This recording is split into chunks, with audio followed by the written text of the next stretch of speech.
Sa City College. O, doon nga sa City College ko. Parada ka nang doon. Kaya ngayon sabi, saan nagkasabi doon? Ay, di mo sasabi ko kay sino lang pwede sa... May tatanong ko, ha? May nasa ko si mamaya. Doon siya na... Sa bagay doon na rin tayo dumaan sa City Hall. Palabas ng bayan. Ngayon, papunta na tayo sa ating part 2. Pupunta na po kami ng church para mag-pray sa Padre Pio Church. Mag-pray tayo sa ating Panginoong Jesus. Sa pamamagitan ni Padre Pio, yan po ay pastor ni Joseph. Anong tawag ng pastor nga ba? Patron. Ayun, patron. Siya po ay patron ni Joseph. So nalaman natin yun dahil kay Joseph. And pag-uusapan po natin ang kasalukuyang sitwasyon ng mata ni Joseph at kailan siya magpapa-opera. Yun. Huwag po kayo magkakakalas dyan lang kayo.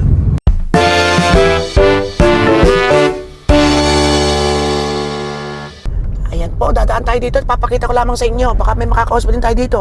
Pero Sabado baka wala. Pero anyway, ito po ang city hall namin. Ganda niyan, parang palasyo.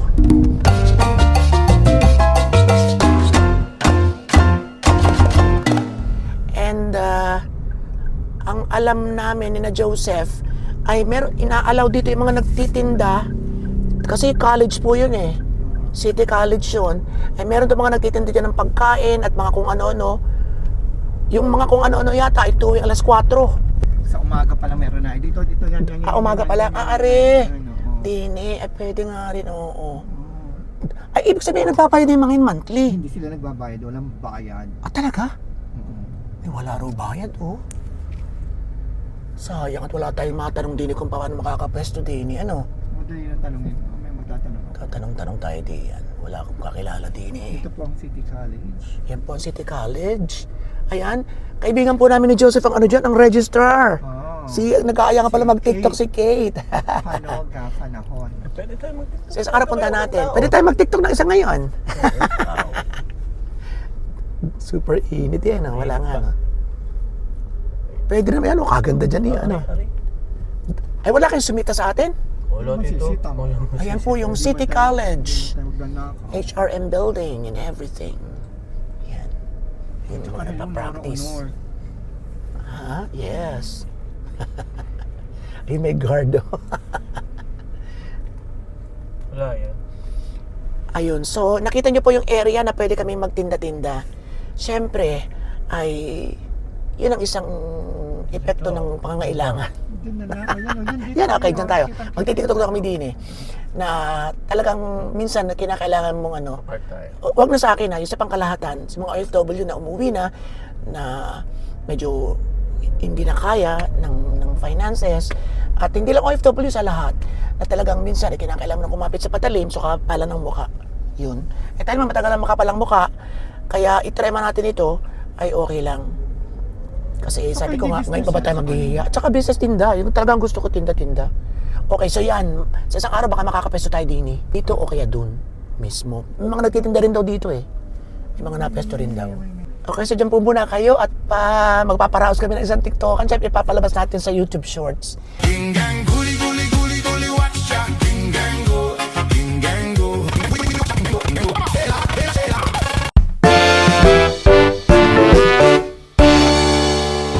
Ayan, may bibingka ni Lola. Dali, may bibingka kayong available? Mainit pa? Masarap ba? Anong lahok? May buko talaga. Wala kayo ng maitlogers? Ari. Walang available ng ura-urada, May hot, salabi. Ayan, Try tayo, tikim tayo. Ang available po ay yung small at saka yung flavored po. May 10 pesos pa yan, Tingnan natin lahat yung... Flavored din po. May malunggay, may mga malunggay yung darling, tsaka ube. May salabat. Wala. Sa morning. Meron pero sa morning. Meron sa morning? Si Joseph kasi ay hindi na makapagkakain din. So ito naman siguro pwede sa kanya, Oo. Okay, let's go.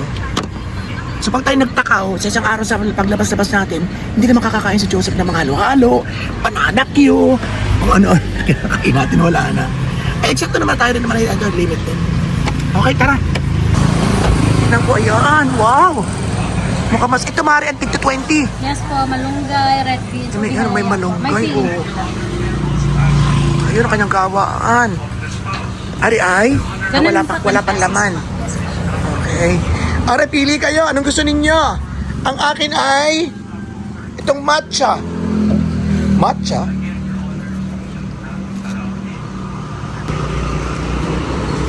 Pili kayo, pili. Hindi ka ni Lola, hindi konektado sa bahay ni Lola. Init.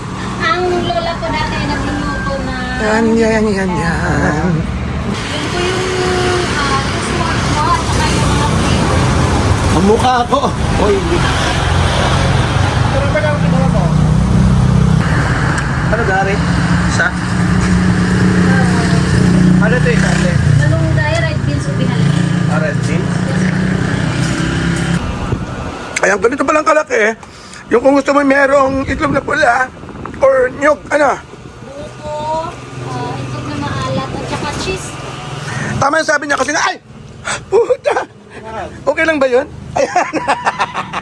Instant nunal. Takot. So hindi siya makapagawa lagi ng malalaki kasi wala mo nabili ng isa-100. Kaya nga namang control ang kanyang paggagawa. Tara, ano pang gusto niyo? Okay na yun? Ay, bawal sa kanya matamis eh. Okay. Ilan po ang nakuha? 3, tigi-tigi sa kami. Magkano, darling?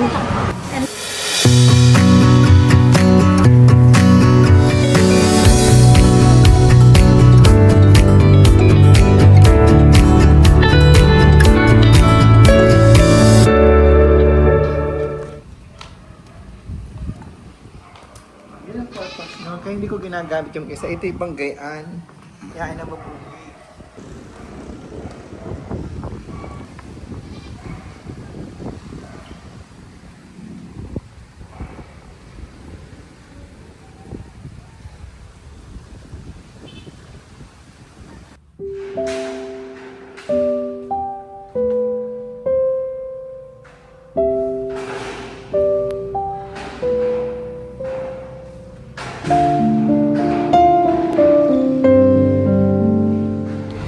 Okay, sayang katabi na natin si Joseph at sabi ko, imasdan muna namin ang mga bukirin para pampalino ng mata. Uy, nakakatulong ang mga green. Oo, sa ganun ka daw talaga titingin. Ang problema, hindi ka makakatingin, hindi mo makakita. Pero kita ko siya. Wow. So pag ganitong medyo madilim, nakakakita na siya. Parang mga mata ni Angelita, nakakakita na ako. Ay, Judy Vega. Actually, so si Joseph po, wag na, si ano na natin, diretso na natin. So nakangiti, pero nandun ang pag-aalala dahil takot siya sa opera. Pero wala na siyang magagawa kasi kailangan. At talagang hindi na siya makabiyahe tuwing araw. Okay, tanong natin siya. So kung operahan ka, makakita agad after? Right after?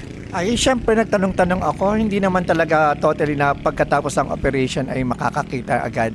May aninag ka, pero hindi gayong sabi natin na kabilis ang recovery para masabi mo talaga na malinaw. Kasi yan daw ay good for 3 days, 4 days. Gayon. So nakapag-quotations ka na, malaking pera yan, Maricoy. Oo, lakas loob. Nagpa-quotation na kami sa MMG. Salamat din nga pala kay Tita Budit na lagi siyang nakaalalay sa akin. Hindi lang ito, nung pag may sakit ako. So, tapos na yung quotation, medyo malaki, okay. Kaya lang, syempre may mga tutulong. Maraming salamat sa mga so hindi ko muna i-mention. Alam niyo na po yun kung sino po kayo. Okay, thank you. Marami tumutulong sa kanya. Tapos ay, ano pa itatanong ko sa'yo kanina? Tinanong ko na sa kotse, nakalimutan natin.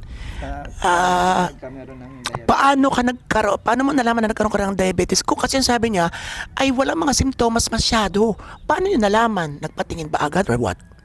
Hindi ko alam or wala akong nararamdaman sa akin na kung ano man sintomas. Siguro meron yung pag-ihi ko at saka yung pag-inom ko. So wala naman sa isip ko na yun ay sign ng sabi natin may diabetes. Ay, ihi rin ako ng ihi sa gabi Nasa event lang po kami ng mga cow na nasabi sa akin ng kapatid ni Tita Shirley na namamayat ka. Iba ang pagkapayat mo. Hindi ko man nakikita na namamayat ako. Ang sagot ko na lang po ay stress lang po ako kasi katatapos ko lang po magtapos ng mga street dancing, magturo ng street dancing. So, Tapos sabi niya magpa-check up ako. Tapos yun nga, si Michelle Cao Asidera po ang nagsabi sa akin, Tito, hindi pwedeng hindi ka magpa-check up. Para magpa-check up ka, sasamahan kita. Mismong si Shobe, si Michelle ang nagsama sa akin yung nagpa-check up ako. bakit Okay. So, noong unang pa-check up mo, mataas agad? Oo, mataas agad. Oo, takot pa nga ako sa turok-turok. Kaya nga, sinamahan nga ako ni Michelle dahil alam niyang takot ako sa turok. Tapos yung, syempre, nagpa-blood chem kami. Doon lang na-trace talaga mataas. Nasa 399. Anong normal? Ang normal kasi ay 105, 105 doon sa normal. Sa 300, kaya ang sabi ng doktor, kung wala akong naramdaman, kung di ako nahihilo, hindi naman So sabi niya, malakas ang resistensya ko. Ayun. So, isa yun sa dahilan kung bakit pumunta kami dito. Although lagi naman kami napunta rito, is yun nga, preparasyon sa kanyang nalalapit. So, kailan niyang nalalapit na yan? Ano bang dadaanan pa mga proseso? This coming Monday, so mapunta na kami kay Dr.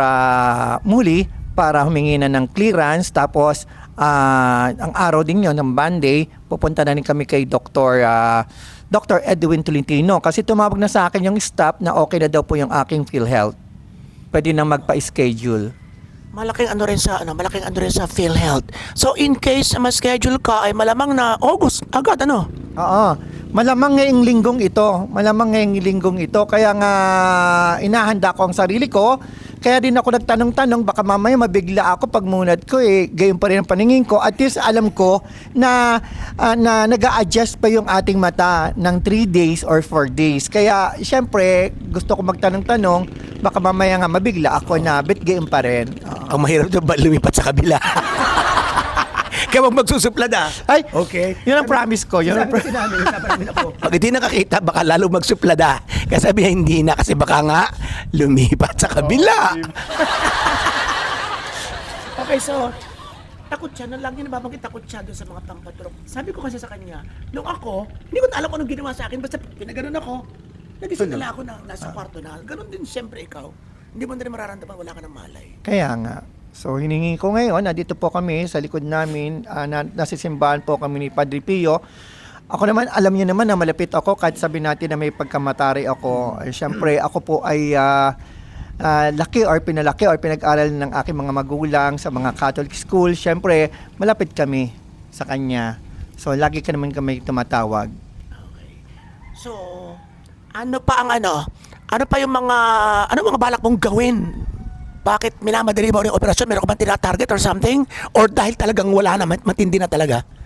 Unang-una po, siyempre, isip ko muna sarili ko, talaga nahihirapan na po ako talaga na makakita sa buong maghapon. Gusto ko lagi nakakubli sa mga madidilim na lugar. Sa gabi lang po ako nakakalabas at nakakaano. Yun nga, yung iba hindi naniniwala na may ganito akong sitwasyon dahil nakikita tayo na nagtitiktok, kayo na nakakapagsabi na inaalalayan nyo lang ako, lumalabas lang tayo ng kotse, binubuo natin yung sayaw. Kaya lang sa aking paningin kako, habang kami nagtitiktok sa labas ng kotse, wala ko nakikita. So, ito po ay ang preparation. Meron din po akong preparation, hindi lang sa aking sarili. Ito pong this coming November, tinan natin kung matutuloy ang election. Opo, kasi nagbabalak po ako na matataas sa posisyon.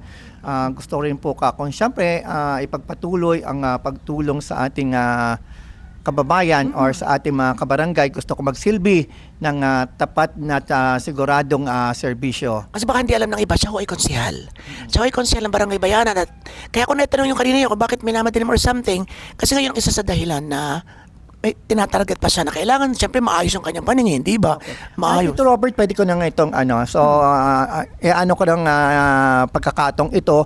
Ako nga po ay medyo naano sa sarili ko kasi lahat ng mga gawain ng aming barangay hindi na po ako nakakaganap dahil sa sitwasyon ng aking mata. So, ang pinaka-importante naman yung regular duty at session ay na-attenan ko naman. Ako po ay nagpapasalamat dahil sa aking sitwasyon sa mahabang siguro na almost 2 months na ako'y dinadaan-daanan nyo. Malaking bagay sa akin nyo para hindi ako may stress. Thank you very much. Oo. Isa pang tanong. Hindi ba na nagagamit ang e-bike mo? Hindi ka na makapag-drive ano? Opo, pero pagdating po ng alas 6, nakakapag-drive na po ako kasi yun po ang aking vision. Yung mata ko po ay ang explanation ng doktor, medyo sa side down na nanggagaling yung aking paningin kay nakita ako. Kaya lang po, habang papalapit na po yung operasyon, nadadanasan ko din na lumalabo na rin sa gabi. Ito pala pinaka-importante. Ano yung kondisyon ng mata mo? Ito ba katarata lamang or what? Sabi po ng doktor, ito po ay katarata lamang. So, syempre may part pa rin yung yung sa ating sa diabetes po natin. So, kailangan after ng operation po. So naputol tayo. Lumakas yung ulan pati dito. So si Joseph ay pumunta muna ron sa isa pang part nitong simbahan na kung saan nakahimlay si Padre Pio. Yun. So doon napunta si Joseph. Doon.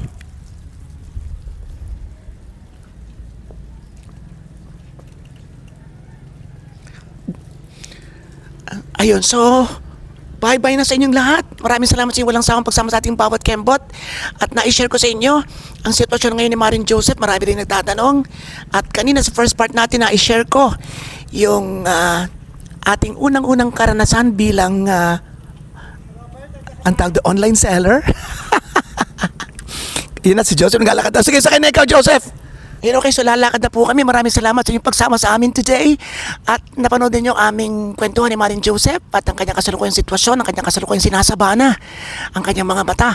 At napanood nyo pa rin sa ating unang episode, sa ating first part, ang ating business na gusto na nating ituloy at ang ating kauna-unahang pag-ship ng mga items na nabili sa atin. Diba? So maraming salamat. Thank you, Lord. At maraming salamat sa mga kumuha sa atin, syempre. At sa mga iba pang kukuha. Okay, so this is Fano Pato sa Herego Dugosimas at pabuhay lahat ng Pinoy sa masulok ng world. Pathology pa more and more and more. Thank you.